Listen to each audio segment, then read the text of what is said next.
GMT shouted. Dude, it's your boy CPE, Cashpaid Elway Plumber Roll Finest, man. You know, I'm here in the building.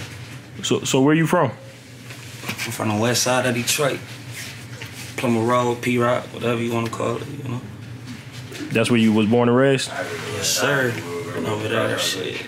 I've been in the area straight from the hospital, but you know, I've been on the same block and everything, shit, since I was like 2 or 3. I ain't there no more, but shit, fam in the area, so still mine.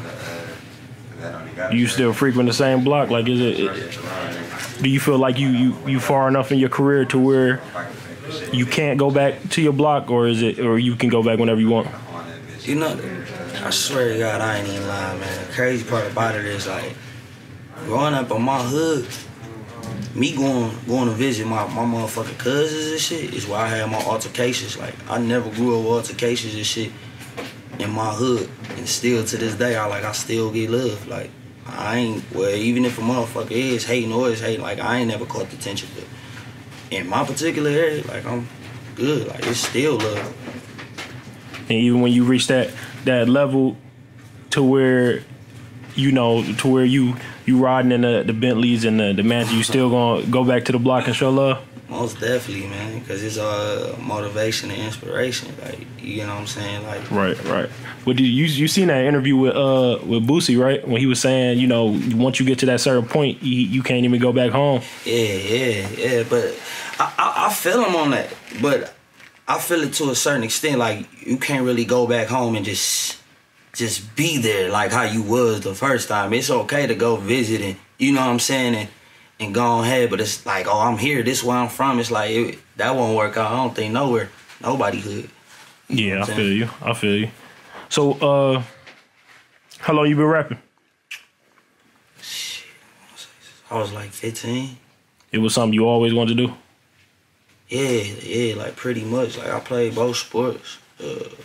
What, basketball and football? Basketball, yeah. I played for the West Side Steelers, football, and then basketball for the Detroit Road Runners. Shout out my Uncle Jake, Hall of Fame coach. A lot of people here who play AAU for don't know who I'm talking about. I did that, but I always had this thing for music, man. And I could, like, naturally rhyme when I used to be playing with it, and, you know, it got to that point where it's like I started, like, really doing it, and my homeboys like, man, take that shit serious, or you need to find you a studio or something so you can get to that. But, all right, so you went straight to the studio and it just came natural? My first time being in the studio, that shit came natural. It came, like, but I think it only was like that. Like, I wasn't nervous or nothing. It's because, like, the little verses that I was having, I think I had, like, seen something that was going on, I think Drake. And I think he was, like, writing in his phone or whatever. So I had started doing that also. So I remember like it was yesterday. It was a dice game outside my house. My whole squad, family members, niggas from the hood. As these niggas shooting dice, I'm reading verses out of my motherfucking phone. Like, you know, when niggas shooting dice and shit go wrong or left, they like, man, shut up, bro. Like, but for the other niggas who wasn't shooting that was around, like, bro, that shit hard. And not even my cousin, my god brother, he like, listen, bro, your ass do this shit. Every time we come around your ass, you rapping shit out your phone, nigga. I know some niggas with a booth, and I'm putting your ass in it. And then since then, that's what it's been did. You just wanted to rap ever since? Man, I'm telling you, I wanted to rap. I really think it came from the feedback when I had dropped my first little song. What song was that? I was in high school. I had Juvenile, Back That Ass Up. Oh, okay, you did a remix? You know, I used to, me and my guys, we used to call ourselves Money Over All. This before my cousin died. And I was rapping off the Back That Ass Up, beating the song with like, money over all, yeah, my whole team ball in the club like we stars, we tear down the mall. That was the hook, and I was going crazy. It was long as fuck, cause I ain't know how long to make a song or whatever, but that bitch was like 3 verses and shit. I put it on my little Facebook and shit, and then from there, nigga, in school, motherfuckers like, bro, you cold. Niggas was rapping that shit, bitches was rapping that shit. And I was performing at the PAYROLL and shit. I'm like, shit, maybe it might be a future in this shit. You feel me? You did get signed though, right? Yeah, I had when I was like, shit, I was like 19 and shit a few years ago. I think that's when it had happened, man. I was So you was only rapping for 4 years when they approached you, or how did it happen? Yeah, I was rapping for like 4 years. Like I was fucking with this rap group and shit, and we was making a name for ourselves. And then, you know, to each his own. Everything that really go right. Everybody with their separate ways. So I ain't even gonna lie. I had a little cold feet spell because I'm like, damn, now I gotta get better at hooks and courses. I gotta do more than 112 and 16. I gotta create song after song, but it's like I wanted the shit so bad. So one of the dudes who was mentoring me and shit, still my friend, brother figure, my nigga S-Boy, my nigga Dave, he had a little shop and shit. Everybody in the city copped from that nigga, like cop shirts, all type of designs and shit. And he was like, just come sit up here a few days. He like, come sit up here a few days with me. Anybody walk through here, videographers, engineers, producers, artists, you know what I'm saying, promoters. He like, come sit up here. Like, shit, hey, we gon' grind for this shit. I'll have you rap for him or whatever. You know, I'm gonna introduce you to everybody and we'll see where it go. And I wanna say probably about a year and a half, almost to it, hanging up there, some shit. Nigga, I met this guy named Peanut. He was working on a new label and shit. And, I spit a few bars from him and he just like, I fuck with that.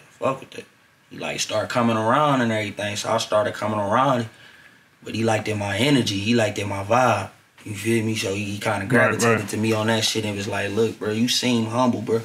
Anybody can do anything. You can invest money in anybody, but it's like your energy made me want to take you serious. So I started fucking with him and shit, and then it's like one of the first artists on that label. What was the name of the label? BMB. Oh, so that was the beginning of the BMB. Yeah, that was the beginning. Like I was like one of the very first people on that label. Very first. That's what's up. And how did it play out? Like, was it a good experience? Are you still with them? What's going on with that? Shit was a good experience, man. Like, you know, this music, everybody got their ups and downs, you know, they trial and tribulations, but I'm just a nigga grinding. Like I was out here, I ain't gonna lie, like my crew, we used to yell out Jack Boys. And anybody around the world know what the Jack Boys is and know what they do. That's in every city. That's how I came up. I wanted it quick and fast. So to get snatched up on some musical shit and be 1 minute I'm in New York, next minute I'm in Cali, next minute I'm in Atlanta, I'm working, I'm around. You know, I got to meet Wiz, Khalifa, and French Montana, and you know, everybody like that shit came at me quick. Like I wasn't really expecting shit like that, but it's like I wasn't even prepared for it because I was so young. But do you feel like that's what went wrong the first time around? Yeah, I think like because I ended up leaving after that. But I think what had went wrong was just like it was everything was new to a lot of people that was around. You feel me? Like he had just hopped in the business as a CEO. It was new to him. It was new to me being a young artist. You know what I'm saying? And you know, I was kind of at a state where like I still wanted to be in the streets and at the same time like feeling deserving of things. But it's like I can't.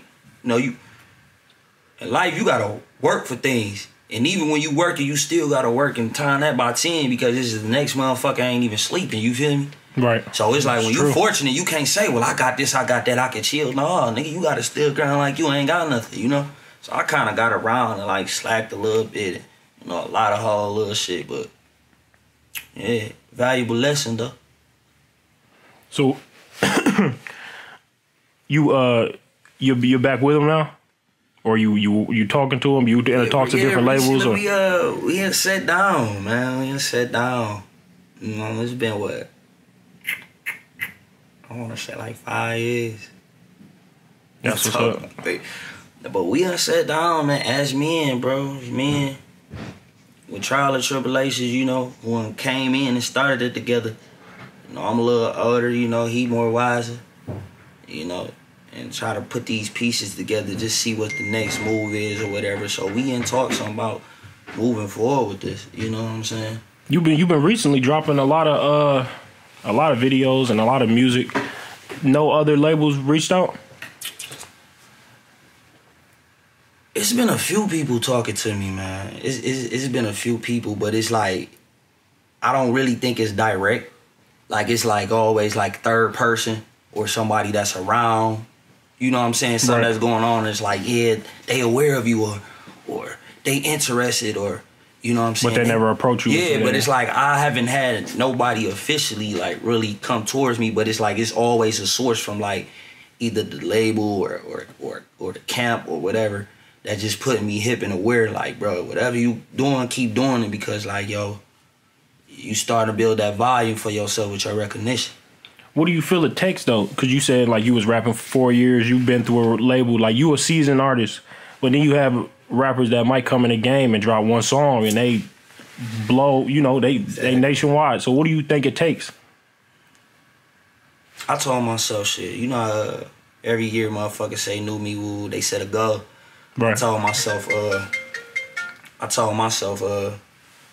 this year for me the word is consistency. And if anybody who been following me for years seen me last year, they'll see that I try to really pick up on a lot of shit and be consistent. But what I really think it takes is like, everybody got their time. You never know when your time gonna be. You just keep grinding.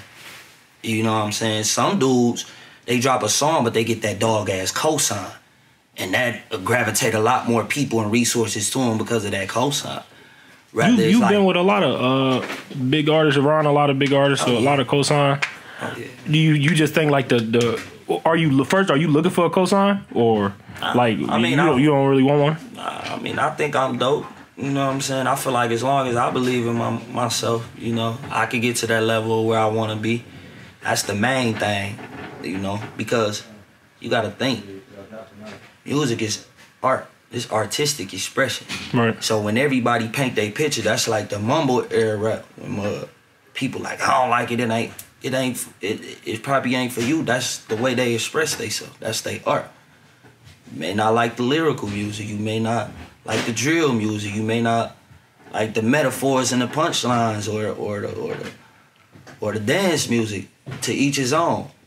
But you gotta think the person that's creating it is creating it from their artistic perception. You get what I'm saying? Right. So I believe that I'm dope. And I'll be like, shit, if I keep grinding and stay consistent and everything, I'm gonna get to where I at. Nothing, I'm from the streets. And in the streets, slow grind is something that a lot of us hustlers do. So whenever you interpret yourself in any type of business that with me, whether it's music or investing in the property or stocks or whatever, like, there's nothing wrong with the slow grind. So like, I'm not tripping. I'm applying pressure, but it's like, I want people to gravitate to me for me being me. I don't want to step out of my character or do anything I like. It's like, I fuck with him because he him. Right.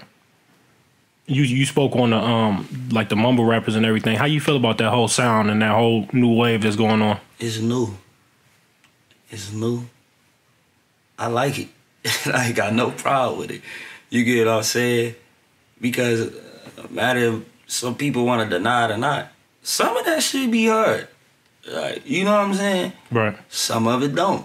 But you can't just grade it with an F or a D and say, oh, that shit whack because it ain't this type. Like, you feel me? Right. So, how do you stay yourself when you surrounded by, like, you know, all these new rappers, the mumble rap, right, and you see them, the success coming to them? Like, how do you stay grounded and stay yourself, you know, and not switch up or try something new or different and, you know, jeopardize your character? You gotta have a strong mindset. I got a strong mindset, man. Like, my pops was locked up when I was 3. That man got out when I was 17. I was coming out of high school, so OG did everything pretty much by herself. I had a support system from his side of the family, but to make a long story short, like, I got an older sister and a younger brother, so it was no other male figure around. I got one uncle, 2. One of them in Pittsburgh, and you know what I'm saying? One of them, he was in and out of prison. Right. But I had to observe a lot. The OGs in the hood, my friends, they fathers, my god brothers, man, they daddy pretty much gave them everything growing up, you know. But I was around, he did some things for me and taught me a lot, peeped some of the OGs around. So I built my own. I built my own character. I observed and I knew what was right, what was wrong, what is law, what is not, what is fake, what is phony. So with everything that's going on with the mumble rap, and I see this working for him and I see this working for him, I'm really looking at it like that's who they are. What worked for them just worked for them. You know what I'm saying? What worked for me is gonna work for me. I know a lot of a lot of artists say when they step out into the public eye, they're putting on like a mask, like a character, you know, Yeah. and that's not really them. And they real self, you know, is when they step back and, you know, they in the comfort of their home. Do you feel like you got to wear a mask in front of your fans or be a turn on the entertainer mode or something like that? I don't feel that, because I feel like you being yourself is gonna get you farther, and I say that because it is. Let me tell you why. For the ones who wear the mask and everything, they ain't happy. They ain't satisfied. You get what I'm saying? Because at the end of the day, that gotta be tired. You know what I'm saying? Like right. that got to get to a point where it's like you actually tired of being this character, where it's like you being yourself and people gravitating to you and feeling you and fucking with you on a level because they like, damn, I can relate. You know what I'm saying? Right. He actually out here just really being inside. I set a few artists straight. Like sometime when they be like, man, you got it going on and you. I'm like, nah, nigga, you know what I'm saying? I appreciate the love, but nigga, I'm still grinding it up too. I'm still in the field too. You feel me? Ain't no better. I'm just an average nigga just applying pressure to myself because I believe in myself. You could do it too. You know, but wearing that mask to really get somewhere, I don't condone that. Yeah, I understand. I ain't with whatever it takes to make it. You're not gonna sell your soul. And I've been around so many motherfucking people in great positions. It's like, nah. I've been in studios with dudes who was in better positions than me. Like, nah, say it like this. Like, nah. That's what make it a collab. That's what make it a feature. My style and yours. Not me say it the way you want to say it so it sound like just all you. You know what I'm saying? Right. That's what make it a collab, a different. But it's like me being me. I feel like it's gonna pick up, cause shit, who got your back more than yourself? True. So you spoke on your family situation a little bit.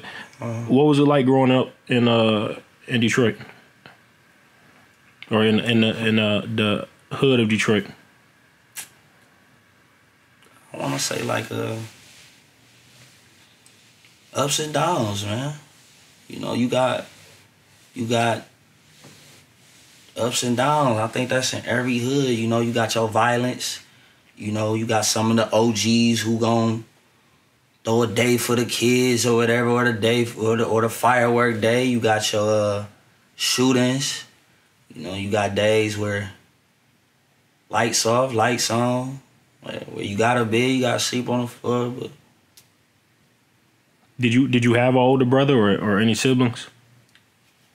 Man, my older brother to me was my cousin, man.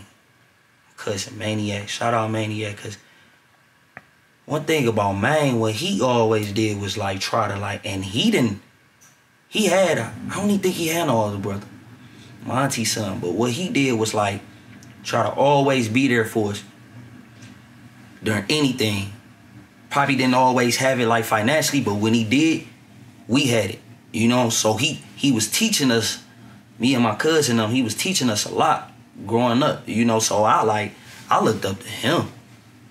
You know what I'm saying? He could hoop. You know what I'm saying? He had the girls and everything. Like, I looked up to motherfucking man, you know? And, you know, I think I got my style, my little dress code from my cousin D. My cousin Darnell. Shout out my nigga Dexter D. He's always in the clothes, needed every shoe that came out and everything. But I got my style from him, but growing up in Detroit it's the hood, you know. You got your good days, you got your bad days.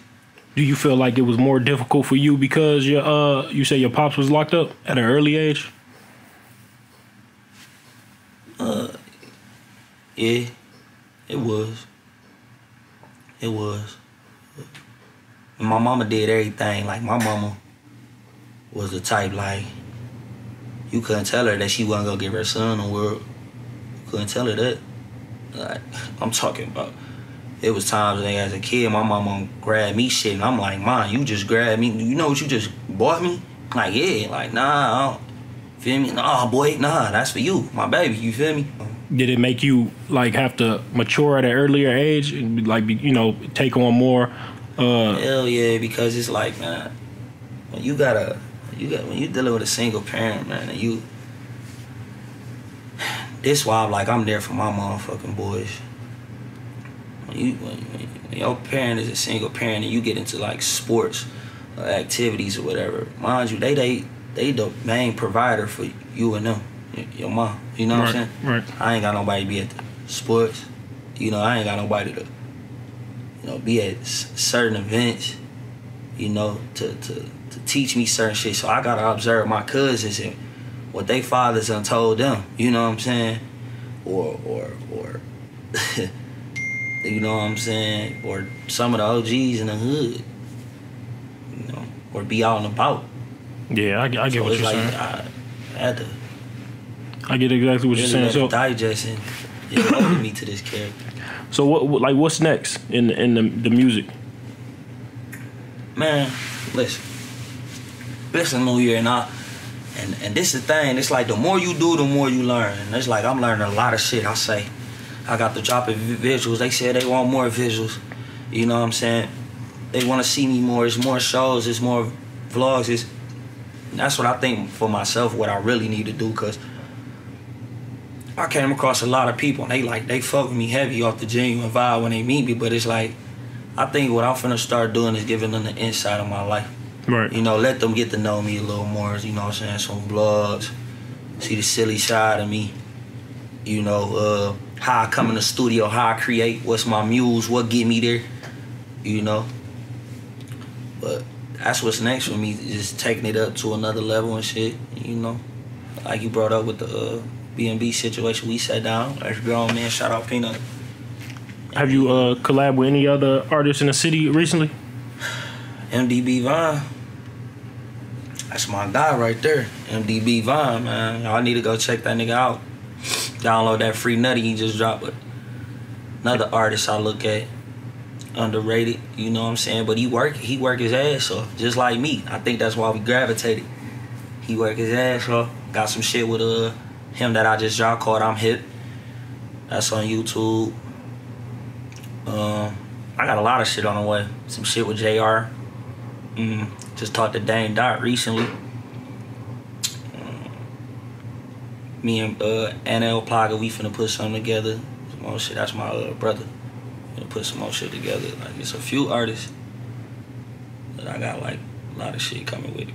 Locally from my city, it really ain't nobody outside of it yet that you've really been messing with. That I really been like trying to do some shit with. But I mean, eventually it'll come all together. What's some of your musical inspirations? Always been a fan of Fabulous, Cameron. Always been a fan of Fabulous and Cameron. But them two. Thug, man, Young Thug, I think he just like, my perspective, and this ain't gotta be nobody else's opinion, but I think he like a musical genius, man. Like, he figure out the loopholes and the shortcuts, and I think he got the ear for it, so he one of the people, cause him and Rich, homie. Right. You know what I'm saying? Yeah, I think they're real talented. Yeah, you know what I'm saying? Like, they got a different way with it. They got a different way. You kind of got to like understand, the music, like the level they on. Yeah. Kind of get what they doing, but yeah, they're real talented. Yeah, you know what I'm saying? Like they hit you with some shit too. Like, don't let them niggas fool you. Don't let none of that shit fool you. But Do you have like any musical inspirations that people wouldn't, like they would never guess that you was a fan of this artist? I never guess that I'm a fan of the artist. Let me see, cause I think it is. Hold on, give me 1 minute.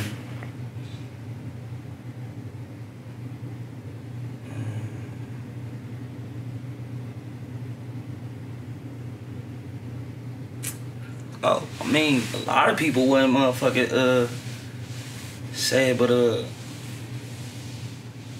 that nigga Diddy got away with this music shit too though. P. Diddy? Yeah. Like I go, you know what I'm saying, some of the shit. Listen to the nigga like that. This nigga be on some other shit. Like he know how to create that motherfucking song. Like I don't listen to him all the time, but when I do come across him, right. Do you some shit. Speaking on Diddy, like do you think that was Diddy or was that Diddy's team? Like do he have a good team around him? Man, that's a good question. I mean, I really don't know. You know what I'm saying? Because it's kind of like, you know, Drake also. You know, he's been in the news for you know, ghostwriters and everything. Right. Does that make him a less of an artist, or is he more of an entertainer? Like, you know what I'm saying? Listen. Look, I know a lot of people. I mean, I just feel this is the correct answer with it. And then, and this music, hip hop or whatever, rap, whatever, it's mandatory you write your own shit. That's all I'm gonna say. Like, it's just mandatory. I always been a fan of writing my own shit. A lot of niggas I know that be around me, or I did, well, at least I think that I did songs with write they shit. But I think you supposed to write your shit. Yeah. So you would never? Nah.